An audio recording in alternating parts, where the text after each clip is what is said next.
Bismillahirrahmanirrahim. Assalamualaikum warahmatullahi wabarakatuh. Waalaikumsalam warahmatullahi wabarakatuh. Masih ada yang bicara. Tolong dulu. Hilang suaranya. Assalamualaikum warahmatullahi wabarakatuh. Waalaikumsalam warahmatullahi wabarakatuh. Alhamdulillahirabbil alamin. Allahumma shalli ala Muhammad wa ala alihi wa sahbihi wa sallam. Rabbi shrah li sadri wa yassir li amri wahlul 'uqdatam min lisani yafqahu qawli. Alhamdulillah, gimana kabarnya? Sehat semuanya? Alhamdulillah. Tilawahnya sehat? Alhamdulillah. Hafalannya? Alhamdulillah. Apanya yang alhamdulillah? Lancar atau macet? Setengah-setengah. Alhamdulillahirabbil alamin. Santriwati yang insyaallah dirahmati Allah Subhanahu wa taala, kalimat alhamdulillah selalu awal pasti kita ucapkan, ya kan? Setiap kita dipuji sama orang selalu mengucapkan kalimat alhamdulillah. Kalimat alhamdulillah memiliki dua makna. Lillah, yang pertama itu adalah miliknya Allah, yang kedua adalah untuk Allah. Yang pertama apa? Milik Allah, yang kedua untuk Allah. Jadi segala hal yang kita miliki, yang kita punya sekarang ini, itu semuanya adalah milik Allah. Tenaga yang kita miliki, mata yang kita bisa melihat, udara yang bisa kita hirup, itu hanyalah amanah dari Allah Subhanahu wa taala agar kita bisa pergunakan dengan baik. Benar tidak? Nah, sekarang coba angkat tangan. Coba angkat tangan. Angkat. Nah, setengah aja, nggak usah gini. Nah, angkat. Dah. Turunkan. Nah, itu kalian bisa angkat atas kehendak siapa? Allah. Tenaga dari siapa? Dari Allah. Makanya jangan pernah menyombongkan diri. Jika Allah nggak berkehendak, kita nggak bisa menggerakkan tangan, kita nggak bisa menggerakkan kaki dari asrama Khadijah, asrama Komar, asrama Aisyah, dari rumah kemari. Benar tidak? Nah, sekarang kita tanya lagi, segala hal yang kita miliki tadi adalah milik Allah. Nah, kemudian selama kita lakukan, kita aplikasikan dalam kehidupan kita, untuk siapa? Untuk siapa? Untuk Allah. Nggak usah ragu jawab. Ya. Memang milik Allah dan untuk Allah. Semuanya akan kembali kepada Allah. Ya. Kita mulai berangkat tadi dari asrama kemari. Tujuannya ngapain? Tujuannya ngapain? Ikut kajian. Mau belajar. Mau belajar untuk apa? Mau dikenal atau untuk lebih bisa mendekatkan diri kepada Allah? Alhamdulillah, semoga lisan kita sesuai dengan hati. Karena banyak orang lisannya baik, banyak orang lisannya berkata benar, tapi hatinya berbeda. Ya? Nah, hatinya bohong. Ya? Ditanya, saya cantik nggak? Oh, cantik banget kamu. Misal. Oh, cantik banget kamu. Tapi dalam hati, oh enggak, lebih cantik saya daripada kamu. Ya? Kalau saya ganteng, bukan cantik. Bercanda. Ya? Alhamdulillah. Jadi santriwati insyaallah dirahmati Allah Subhanahu wa taala, kalimat alhamdulillah ini, jika ada orang yang suka dipuji, siapapun dia, siapapun di antara kita ataupun diri kita pribadi, berarti dia sedang korupsi haknya Allah Subhanahu wa taala. Ya, karena alhamdulillah adalah segala pujian adalah milik Allah. Kalau antumna semuanya, antum juga yang ikhwan, suka dipuji sama orang, antum sedang mengambil haknya Allah Subhanahu wa taala. Makanya hati-hati. Ketika datang pujian, kembalikan kepada Allah. Saya mampu karena Allah Subhanahu wa taala. Saya pintar karena Allah Subhanahu wa taala. Hafalan saya kuat juga karena Allah Subhanahu wa taala. Saya bisa lancar setoran, lancar hafalan, bisa duduk tasmi dan lain sebagainya, itu semua atas kehendak Allah Subhanahu wa taala. Jangan disombongkan diri kita, nggak ada apa-apa. Ya. Kemudian Jikapun ada orang yang suka mencaci maki kita, suka mengolok-olok kita, enggak usah marah, cukup bersyukur. Kenapa perlu kita bersyukur? Karena hanya satu aib yang Allah bongkar di hadapan orang banyak, di hadapan orang umum. Itu untuk apa? Untuk agar kita mau memperbaiki diri kita lebih dekat kepada Allah. Karena di balik itu masih banyak aib-aib orang itu yang tidak tahu. Yang tahu aib kita hanyalah diri kita pribadi dengan Allah Subhanahu wa taala dan juga para malaikat yang sudah siap mencatat. Alhamdulillah, santriwati yang insyaallah dirahmati Allah, tanamkan rasa syukur ini hanya untuk Allah. Jangan pernah berbangga diri terhadap diri kita sendiri, karena diri kita ini tidak ada daya dan upaya kecuali datangnya dari Allah Subhanahu wa taala. Benar tidak? Benar. Alhamdulillah. Kemudian salawat dan salam kita kirimkan kepada baginda Rasulullah Nabi Muhammad sallallahu alaihi wasallam. Santriwati yang insyaallah dirahmati Allah Subhanahu wa taala, kita lanjut buku kita loncat ke bab tentang karakter diri. Ya, Ustaz ambil di bab karakter diri, terus di judul yang kedua tentang tipe-tipe kepribadian dalam Al-Qur'an. Ya, tipe-tipe kepribadian dalam Al-Quran. Insya Allah mungkin sebagian ayat ini sudah kita hafalkan, tinggal mungkin jarang kita renungi. Ya. Berhubung kalian besok mau libur, makanya saya cocok kita ambil ayat ini. Ya. Jadi tadi pagi juga Ustaz dengar tentang tugas. Kalian libur ada tugas nggak? Ada. Bukan tugas, itu amanah.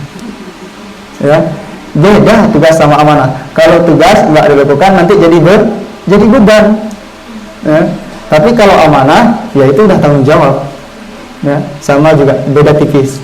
Tapi yang bisa memotivasi kita hanyalah kata-kata kadang. Ya. Ya.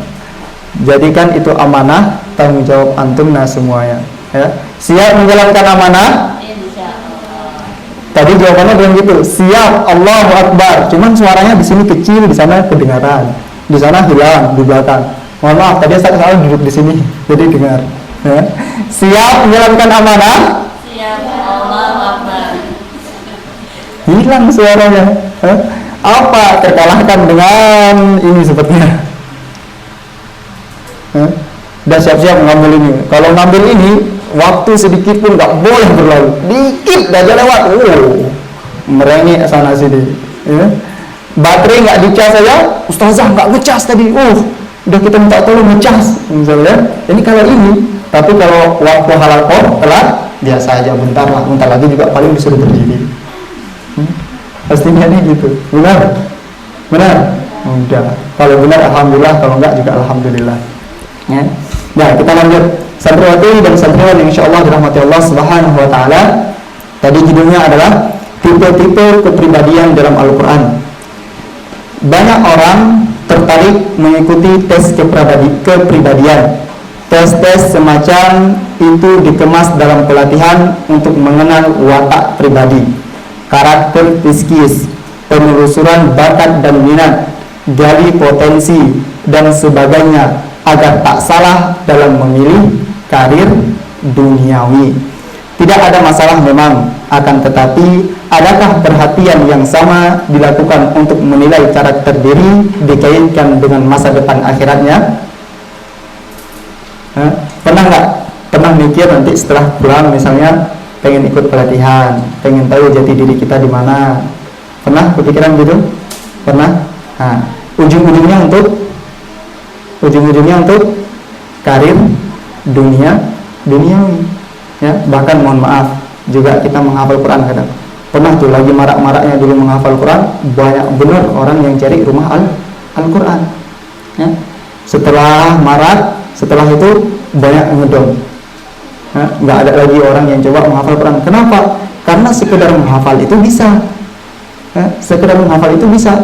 Tapi setelah menghafal terus sama Al-Quran, terus dekat sama Al-Quran, itu minimum ada orang bisa. Makanya banyak sekarang orang mengeluh, waduh, saya udah hafal 30 juz tapi cuma setoran. Dilihat ijazahnya setoran, mungkinnya belum tahu. kapan. Ya.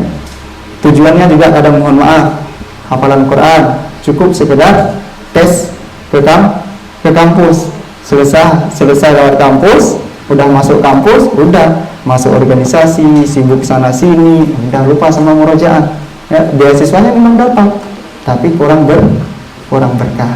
Pernah terpikirkan begini? Pernah? Kalau pernah, sekarang kaitkan dengan akhirat. Kita lanjutkan. Banyak yang lupa bahwa sebenarnya Al-Quran telah komplit menyebutkan segala tipe dan kriteria manusia terpuji, lengkap dengan tingkatan dan jenis unggulan amalnya. Begitupun dengan segala kriteria manusia yang tercela, lengkap dengan tingkatan dan jenis-jenis keburukannya. Seperti apapun karakter dan jenis manusia, termasuk masing-masing kita, Al-Quran telah menyebutkan tentangnya. Persoalannya tidak banyak yang secara serius menjadikan Al-Quran sebagai cermin kepribadian atau menjadikannya sebagai acuan meniti karir akhiratnya. Ya. Sangat kurang orang yang serius memperhatikan karakter diri dikaitkan dengan akhirat, dikaitkan dengan Al-Quran. Sangat kurang. Dan jarang ada orang yang serius mengkaitkan ini. Yang banyak dikaitkan dengan apa? Pelatihan. Ya, pelatihan cari apa, pelatihan jadi bakat apa, pelatihan public speaking, bisa bicara tanpa bicara gimana? Ya. Kalau kita bisa menghafal tanpa menghafal, ya.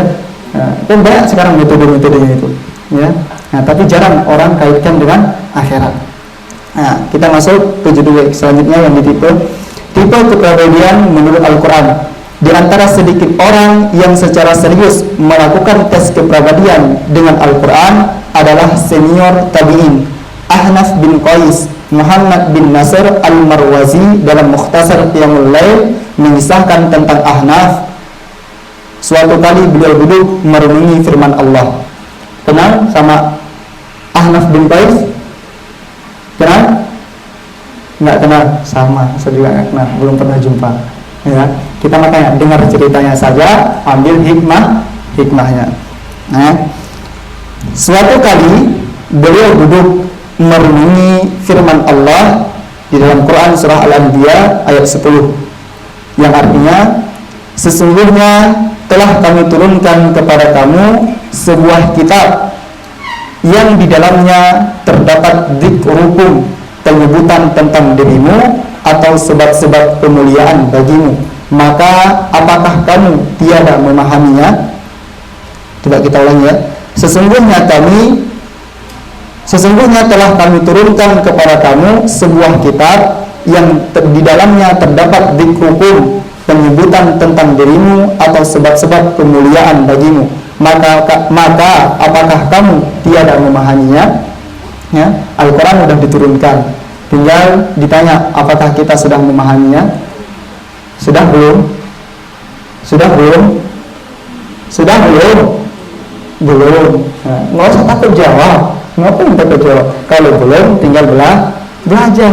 Kalau udah, kasih manfaat buat orang lain, praktekkan untuk diri sendiri. Nah, kita lanjut. Tatkala membaca ayat tersebut, beliau bergumam, saya akan membaca mushaf Quran dan mencari ayat yang menyebutkan tentang karakter diriku hingga aku tahu tipe orang seperti apa aku dan kaum mana yang paling mirip dengan diriku. Ya. Tadi di Quran surah Al-Anbiya dikatakan sudah diturunkan sebuah kitab. Apakah kalian sudah memahaminya? Ya. Nah, setelah Ahnaf mendengar itu, dia pengen cari di dalam Al-Quran dia itu ada di tipe mana. Ya, di dalam Quran itu sudah ada, dia itu ada di tipe mana. Ya.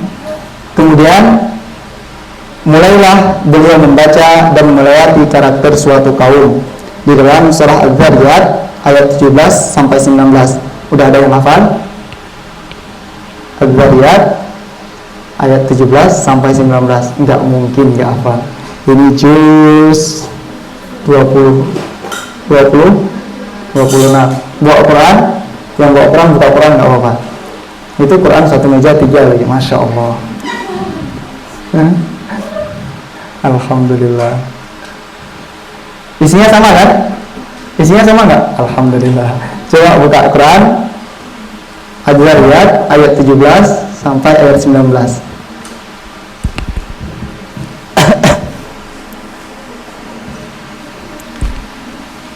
Coba dibacakan. Ada yang mau baca? Nggak ada yang mau? Ada yang mau baca? Kalau nggak mau, saya baca.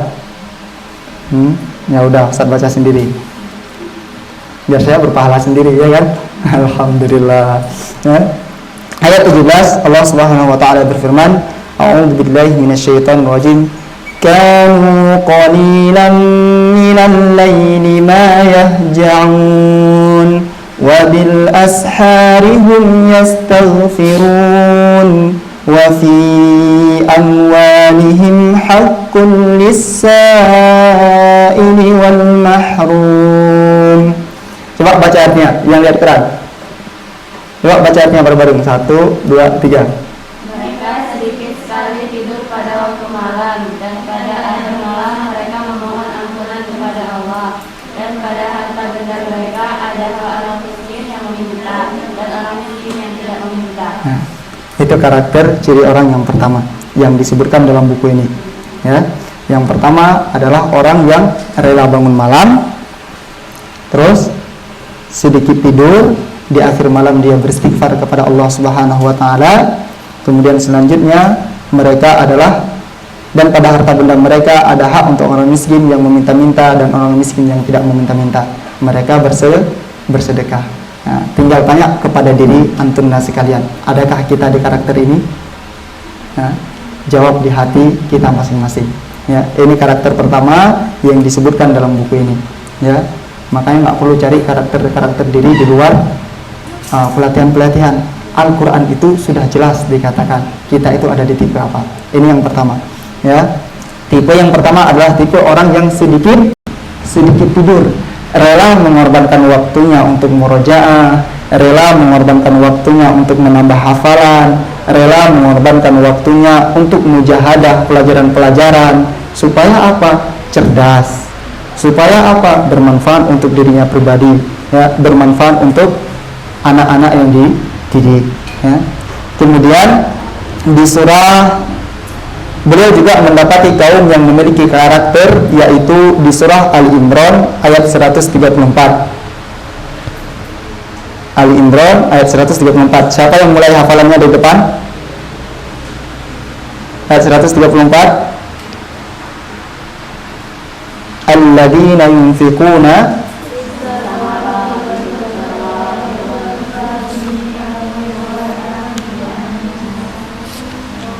terus yang artinya yaitu orang-orang yang berinfak baik di waktu lapang maupun sempit, dan orang-orang yang menahan amarahnya dan memaafkan kesalahan orang lain, dan Allah mencintai orang yang berbuat kebaikan. Ini karakter kedua yang disebutkan dalam buku ini, ya. Alladzina yunfiquna fis sarra'i wad-dharra'i wal kadhimina al-ghayza wal 'afina 'anil nas wallahu yuhibbul muhsinin. Dan Allah mencintai orang-orang yang berbuat kebaikan. Pertanyaannya, kalian siap nggak berbuat baik? Siap nggak berbuat baik? Siap. Berarti contohkan yang terbaik terhadap orang-orang yang kita lihat, ya. Orang yang lihat kita, berikan mereka yang terbaik, berikan mereka contoh yang terbaik. Mengucapkan salam aja itu kalian sudah mencontohkan yang terbaik, ya. Lewat dengan keadaan cuek sama ibu-ibu di sekeliling sini, itu baik apa tidak? Nah, kurang baik, maka dihilangkan kurangnya, tinggalkan baiknya, ya. Ucapkan salam. Ibu, enggak kalian ucapkan salam sekedar monggo, sekedar permisi, ya, itu udah apa ya, menenangkan hati mereka, udah mencontohkan, oh ya, santri ini ramah-ramah ya, santri ini baik-baik ya. Ya, sekedar hanya seperti itu udah luar biasa, ya. Tapi kalau kita cuek, Dan terus kalau kebaikan yang kita contohkan, ada orang yang mengikuti, kita kecepretan nggak kebaikannya? Kecepretan nggak pahalanya? Iya kan? Nah, terus ngapain takut coba? Ngapain takut berbuat baik? Disuruh jaga sopan santunnya, malah terulang lagi, misalnya kan? Kemarin pas pegang HP, pas sholat duhur, wah, qomat aja belum ada orang di masjid. Benar nggak? Dengan kelalaian itu sedikit bisa hilang itu kebaikan yang kalian istiqomahkan. Waktu sholat duhur gitu, ya, yang biasanya asrama Aisyah sama asrama Komar kemari, ya nggak? Benar. Zuhur di sini kan? Nah, itu pas pegang HP saya lihat Ustadz yang azan, Ustadz yang komat, nggak ada orang di belakang. Yang ada Simbah sama Hashim. Ada yang datang nggak? Ada telat, ya nggak? Biasanya sebelum komat dah ada. Itu kan udah pegang HP, kok bisa coba itu? Sedih kita lihat itu. Wah, karena HP satu hilang semua kebaikan, hilang semua. Pas pegang HP berubah nggak?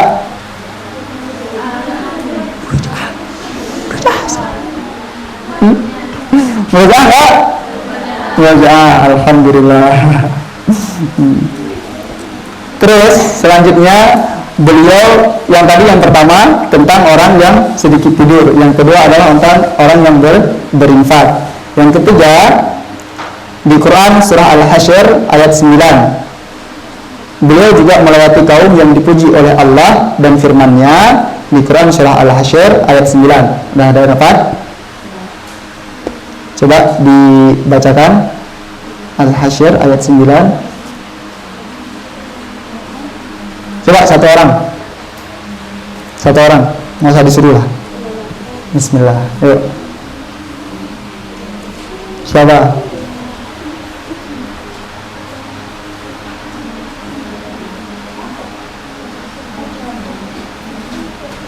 Ayo, udah nggak? Tunggu disuruh. Nggak mau, ya udah saya bacakan artinya aja.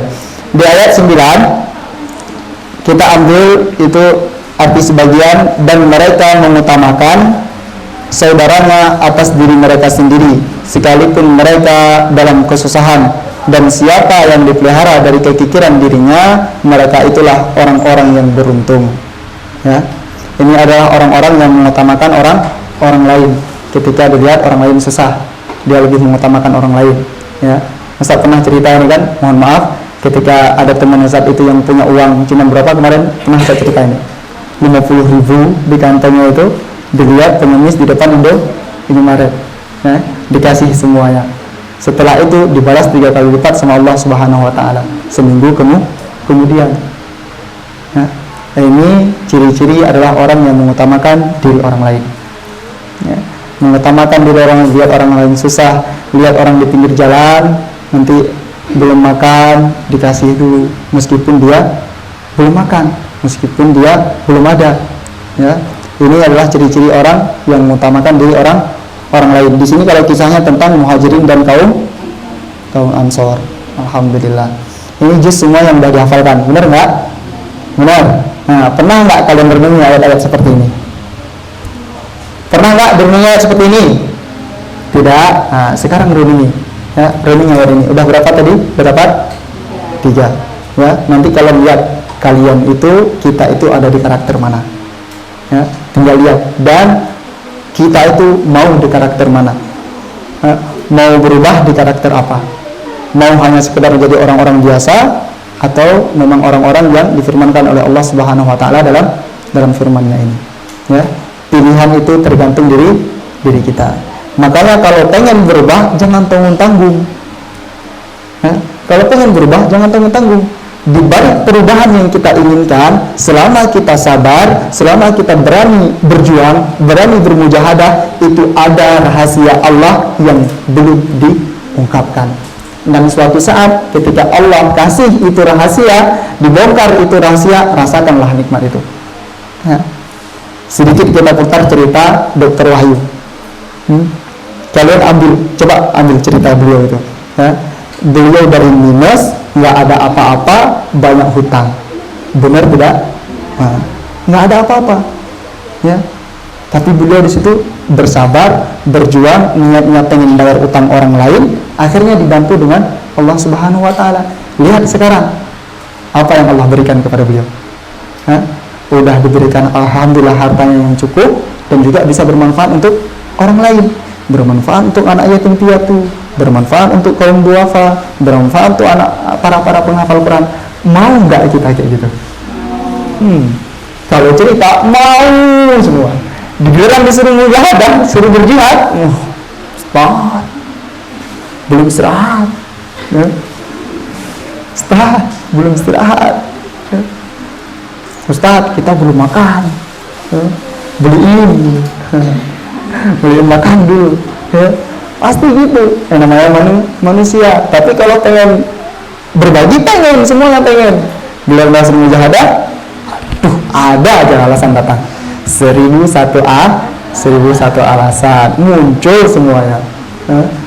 Sebenarnya nggak perlu alasan itu, apalagi di ikhwan, Ustaz yang ngurus ikhwan kan, apalagi di ikhwan disuruh baca Quran. Ustaz, tadi kita baru rekaman, Ustaz, baru persiapan rekaman, nggak ada orang, cuma Mas Dapak sendiri, suruh baca Quran. Ustaz belum, suruh ngafal. Udah ngafal belum? Kemarin Ustaz kita kerja bakti, Ustaz nggak ngafal itu Quran, Ustaz susah banget. Mereka nggak, apalagi itu, Ustaz, ada aja alasannya. 1001 alasan muncul semua, nggak sanggup kita dengan. Makin kita kasih amanah, makin tidur. Itu paling enak itu, apalagi di bulan Ramadan. Paling enak itu tidur, ya. Jadi hilangkan alasan, munculkan rasa jihadnya, ikhtiarnya, kuatkan lagi. Kalau mau, kalau nggak mau ya nggak apa-apa, mau tiduran, mau keluyuran, mau pura-pura sakit, mau duduk di mana di WC gitu kan. Pernah ada yang duduk di WC alasan nggak masuk halaman? Enggak, alhamdulillah. Kalau kan biasanya ada. Tapi santri ini nggak ada, alhamdulillah rajin-rajin semua ini. Kalau nggak ada mereka nggak jalan ini. Kalau nggak ada mereka nggak ada salat jamaah. Masya Allah santri-santri ikhwan. Nah, makanya kalau pengen timbulkan rasa ikhtiarnya itu dengan benar-benar, ya, nggak usah setengah-setengah. Pengen berubah sebenar-benarnya, berubahlah, ya. Berapa menit lagi? 500 menit lagi. Nah, kita lanjut dikit. Ini sepanjang gitu kan? Enggak, satu lagi, ya. Lanjut. Kita baca cepat, ya. Terus juga kaum yang disebutkan Allah di Quran surah Al-Asyura ayat 37, dan bagi orang-orang yang menjauhi dosa-dosa besar dan perbuatan-perbuatan keji, dan apabila mereka marah mereka memberi maaf. Ada orang yang memang mau menjauh dari segala hal yang tidak diridhai oleh Allah Subhanahu wa taala. Mereka bertekad, udah ini enggak baik, pergi. Ya. Udah ada tentang ikhtilat yang sekarang sering terjadi, perkumpulan dengan ikhwan dalam organisasi dan lain sebagainya, itu ada orang-orang yang menjaga dirinya seperti itu ada. Udah ini enggak baik untuk saya. Semisal dia lebih mengutamakan Allah Subhanahu wa taala. Ya, dan di sini Allah juga mengatakan adalah orang yang dan apabila mereka marah mereka memberi maaf. Ya, mereka lagi marah mereka beri maaf ke orang lain, bukan langsung marah lagi. Ya, ini di Quran surah Asy-Syura. Setelah melewati beberapa kriteria kaum yang dipuji oleh Allah tersebut, beliau berkata, Allahumma lastu a'rifu nafsi fi haula'i. Ya Allah, aku belum mendapati diriku termasuk dalam kriteria kaum itu. Ini adalah sikap tawadhu beliau, bukan berarti beliau nihil dari kebaikan-kebaikan seperti yang beliau baca. Ya. Sudah ada nggak karakter ini dalam diri kita? Sudah belum? Astagfirullah, ditanya berkali-kali. Udah, yang udah coba angkat tangan. Yang udah coba angkat tangan. Yang belum yang mau angkat tangan. Ya, lihat, Ahnaf aja mengaku dirinya belum ada di sini. Ya, apalagi dengan kita. Siapa kita? Tabi'in bukan, sahabat juga bukan, orang soleha juga enggak banget, Nggak terlalu banget, masih setengah-setengah. Pengen berubah aja masih tanggung-tanggung, ragu-ragu, ya bener nggak? Bener. Nah, ini Ahnaf aja nggak merasa di sini, apalagi kita. Ya, kita lanjut. Sebagian kita mungkin ada yang merasa atau bahkan mengklaim memiliki sebagian karakter kepribadian yang telah disebutkan. Meskipun keadaannya jauh di bawah kepribadian Ahnaf bin Qais, ini dikarenakan beliau menyadari bahwa ayat-ayat menyebut semua kebaikan tersebut sebagai unggulan amal. Ya, itu adalah amalan-amalan yang unggul di hadapan Allah Subhanahu wa taala. Kalian mau jadi terunggul, ambil amalan ini. Cukup satu amalan ini kalian istiqomahkan, itu sangat luar biasa. Ya. Terus bukan sekedar pernah beramal, demikian. Ya. Pernah tahajud enggak? Pernah Ustaz, pas di pondok, pas di rumah. Murojaah enggak? Murojaah Ustaz, gimana? Pas di pondok, di rumah? Banyak saudara Ustaz, banyak makanan, pengen makan terus jadinya. Terus tidur. Ya. Benar? Nah, benar, alhamdulillah, astagfirullah. Ya. Ini enggak ada lagi besok ya. Terus setelah itu, yakni orang yang konsisten, rutin dan menjaga kualitas amal yang menjadi unggulan amalnya. Karena itu beliau tidak berani mengklaim diri telah memiliki karakter sempurna, salah satu dari golongan yang Allah puji di dalam kitabnya. Ya, Ahnaf aja nggak berani mengklaim dirinya itu sudah unggul sesuai yang difirmankan oleh Allah Subhanahu wa taala. Kalau mau, ya ambil salah satu unggulan ini. Cukup misalnya tahajud 2 rakaat tambah witir 1, udah istiqomah tiap malam, itu udah bagus. Ya? Daripada seminggu sekali kita tahajud, sekali juga 1 juz saja udah merengek-rengek, panjang dikit 1 halaman udah merengek, apalagi 1 juz. Nah, kalau cepet kayak semalam, senang benar, alhamdulillah, gitu ya, benar. Nah, ini manusia, ya, apalagi kita. Nah, terus penasaran karena merasa belum mendapatkan kriteria yang pas untuk dirinya, beliau melanjutkan pencarian dalam Al-Quran. Beliau melewati karakter manusia yang disebut oleh Allah. Sesungguhnya mereka dahulu apabila dikatakan kepada mereka La ilaha illallah, mereka itu menyombongkan diri. Ada Quran di surah As-Saffat ayat 35. Dan ada lagi kaum yang tatkala ditanya, apakah yang memasukkan kamu ke dalam sakor, ke dalam neraka? Mereka menjawab, kami dahulu tidak termasuk orang-orang yang mengerjakan sholat, dan kami tidak pula memberi makan orang miskin. Quran surah Al-Mudaththir ayat 42-44. Setelah beliau membaca beberapa kriteria orang-orang yang celaka tersebut, beliau berkata, Ya Allah, aku berlepas diri kepadamu dari perilaku yang seperti itu. Beliau memang tidak memiliki kriteria seperti itu, dan beliau takut dan tidak ingin terjerumus dalam perilaku buruk di atas. Ya, tadi udah ada karakter kebaikan, terus disambung dengan karakter keburukan. Tinggal lihat dan tinggal pilih yang mana yang kalian mau, dan lihat di mana kita. Ya. Kemudian hasil tes kepribadian. Sampai di sini Ahnaf merasa belum menemukan karakter yang cocok dengan dirinya, maka beliau terus membolak-balik mushaf, ya, hingga bertemu dengan firman Allah di Quran surah At-Taubah ayat 102. Ya. Wa akharuna tarafu bidunubihim khalatu amalan salihah wa akhara sayyi'a asallahu ayyatuba alaihim innallaha ghafurur rahim. Dan ada pula orang-orang lain yang mengakui dosa-dosa mereka. Mereka mencampur baurkan pekerjaan yang baik dengan pekerjaan lain yang buruk. Mudah-mudahan Allah menerima taubat mereka. Sesungguhnya Allah Maha Pengampun lagi Maha Penyayang. Ya, Quran surah At-Taubah. Ya, Pak? Ahnaf setelah bolak-balik Al-Quran, tadi udah dapat orang-orang unggul, udah dapat yang jelek, dia dapatkan di mana? Di Quran surah At-Taubah ayat 102. Ya, orang yang mengakui punya dosa, orang yang mengakui punya salah, orang yang mengakui mencampur beradukan antara yang baik dan yang buruk, dan dia minta ampun kepada Allah karena Allah Maha Pengampun. Ya, sekarang tanya sama diri antum sekalian dan diri kita sendiri, kita ada di mana? Ya, ambil unggulan apa? Ya, hindari yang mana? Siap menjalankan amanah? Alhamdulillah. Ya. Di poin inilah kemudian beliau berkata, ya Allah, aku dapati diriku termasuk dalam golongan ini. Lagi-lagi ini adalah sikap tawadu beliau, sekaligus sikap jujur beliau terhadap diri sendiri. Bukan karena beliau biasa menjalankan keburukan, tapi kesadaran bahwa tidak ada manusia yang sempurna tanpa cacat dan dosa. Beberapa kesalahan dan dosa yang dianggap remeh oleh kebanyakan orang, bagi beliau itu adalah sesuatu yang besar. Ya. Ada dosa-dosa yang kita remehkan, itu bagi beliau adalah sesuatu yang dosa besar. Ya. Kemudian, dan begitulah karakter ulama. Innama yakhsyallaha min ibadil ulama. Sesungguhnya yang takut kepada Allah di antara hamba-hambanya adalah ulama. Ya. Kalian ulama bukan? Makanya nggak takut sama Allah.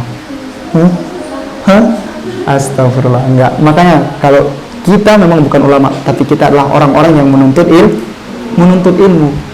Ya. Orang yang menuntut ilmu itu harusnya dia sudah tunduk kepada Allah dan takut terhadap dosa-dosa yang Allah larang. Ya. Tanamkan itu dalam diri kita. Takut hal yang dilarang sama Allah Subhanahu wa taala. Ya, senangi segala hal yang disukai oleh Allah Subhanahu wa taala. Ya, salah satu yang tadi karakter-karakter yang disebutkan tadi. Terus beliau menyadari pernah melakukan kesalahan dan dengan taubat beliau berharap Allah memberikan ampunan untuk dirinya. Ya. Makanya kenapa Ustaz selalu juga ulang-ulang itu. Ustaz selalu ulang-ulang ayat-ayat itu terus. Ya ayyuhalladzina amanu tubu ilallah. Ya. Itu sebagai peringatan untuk diri anak pribadi dan untuk kita semua.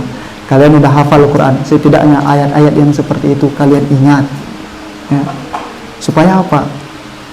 Ada waktu-waktu yang kita itu ingat sama Allah. Begitu lakukan kesalahan, kembali bertobat kepada Allah. Begitu lakukan salah, kembali terus bertobat kepada Allah. Dikit gosipin teman, kembali lagi beristighfar kepada Allah. Ya. Karena gosip itu nggak mungkin udah melekat lah dalam diri kita. Dikit aja lagi bicara, si A kayak gini ya, si B kayak gini ya, udah gosip, bener nggak? Nah, itu dosa. Ya. Nah, makanya kembali kepada Allah. Tubu ilallah taubatan nasuha. Cukup taubat nasuha, nggak usah lakukan kesalahan itu lagi. Siap, alhamdulillah. Tanya sendiri, jawab sendiri, lakukan sendiri. Jika ayat ini dianggap Ahnaf sebagai karakter yang waktu itu sesuai dengan kepribadian beliau, lantas bagaimana dengan kita? Butuh kejujuran untuk menjawabnya, dan setelah menyadari di mana posisi kita sekarang, maka butuh perjuangan untuk mencapai karakter pribadi terpuji sesuai unggulan amal yang kita minati. Wallahul muwafiq. Ya, dah selesai. Melanjut 5 menit lagi. Dikit lagi. Lagi. Oh enggak, alhamdulillah. Ya. Itu sedikit dari kami. Ya. Diambil karakter-karakter ini sebelum kita semua jauh mencari karakter diri ada di mana, posisinya di mana, cukup amalkan salah satu unggulan-unggulan tadi dalam kehidupan kita. Ya, ambil mau yang mana, mau yang jadi orang yang berinfak, mau jadi orang yang tahajud tengah malam terus bangun beristighfar kepada Allah, apa yang mau bersedekah di waktu sempit ataupun waktu lapang, terus apalagi atau orang yang mengutamakan orang lain, ya. Tapi juga lihat diri sendiri, kemampuan diri sendiri, ya. Kalau mampu ya bismillah, kalau memang tawakalnya tinggi ya bismillah, ya. Mau usah takut-takut. Seperti Abu Bakar, siap jadi Abu Bakar yang menginfakkan semua hartanya untuk di jalan Allah Subhanahu wa taala. Bahkan Umar aja enggak sanggup, ya. Nah, maka itu sedikit dari kami santriwati yang insyaallah dirahmati Allah Subhanahu wa taala. Nasihat-nasihat tadi pagi yang sudah disampaikan oleh Ustadz dan Ustazah, semuanya itu diingat, disimpan, jangan hanya sekedar di dalam pikiran. Masukkan dalam hati, tanamkan dalam pikiran, terus amalkan dan aplikasikan dalam kehidupan. Karakter itu pernah kita bilang dulu bermulai dengan keterpaksaan. Paksa diri antum. Ya, setelah dipaksa itu akan menjadi kebiasaan. Nah, kebiasaan itulah yang melahirkan menjadi karakter diri. Ya, satu pesan terakhir kami, dicatat baik-baik ini. Ya, ini kata-kata bagus, nanti dibuat quotes, kan? Masya Allah. Tak ada kata yang indah selain Ustaz bilang sampai jumpa di lain waktu. Ya. Benar nggak? Ini bukan perpisahan, nggak usah sedih. Masa aja nggak sedih baru senang kalau pulang. Astagfirullah. Nggak sepi masjid ya kan? Perpulangan kalian itu bukanlah pemberhentian dalam kebaikan, ya. Perpulangan kalian itu adalah untuk menunjukkan dan menanamkan benih-benih kebaikan. Pulang dengan senang hati, lukislah kebaikan-kebaikan selama libur nanti, buat bahagia orang tua dengan Al-Quran yang ada di dalam diri kita, ya, sampai hingga bidadari yang ada di surga ilahi cemburu dengan kebaikan yang kita lakukan. Siap menjalankan amanah? Sekali lagi, kok nggak bantu kalau nggak besar? Siap menjalankan amanah? Ada yang senyum-senyum. Nggak berani. Kenapa nggak berani juga? Ya, udah jalankan amanah yang udah ditugaskan sama Ustazah. Niatkan karena Allah Subhanahu Wa Taala. Yang sanggup kita lakukan itu karena adalah pertolongan Allah, bukan karena diri kita pribadi. Paham? Paham. Alhamdulillahirabbil alamin. Ini sedikit dari kami. Mohon maaf atas segala kekurangan dari Ustaz atau ada kata-kata yang menyakiti. Ustaz minta maaf sekali lagi. Besok udah mau Idul Fitri, ya. Jangan lupa ucapkan oh ya, alhamdulillah. Kita tunggu oleh-oleh dan kadonya ketika balik kemari. Alhamdulillah. Ya, Ustaz nggak pulang kok, kalian yang pulang. Ya. Alhamdulillahirabbil alamin. Kita tutup majelis kita dengan alhamdulillah dan kafaratul majelis. Alhamdulillahirabbil alamin. Subhanakallahumma bihamdika asyhadu an la ilaha illa anta astaghfiruka wa atubu ilaik. Wassalamualaikum warahmatullahi wabarakatuh. Waalaikumsalam warahmatullahi wabarakatuh. Sama-sama.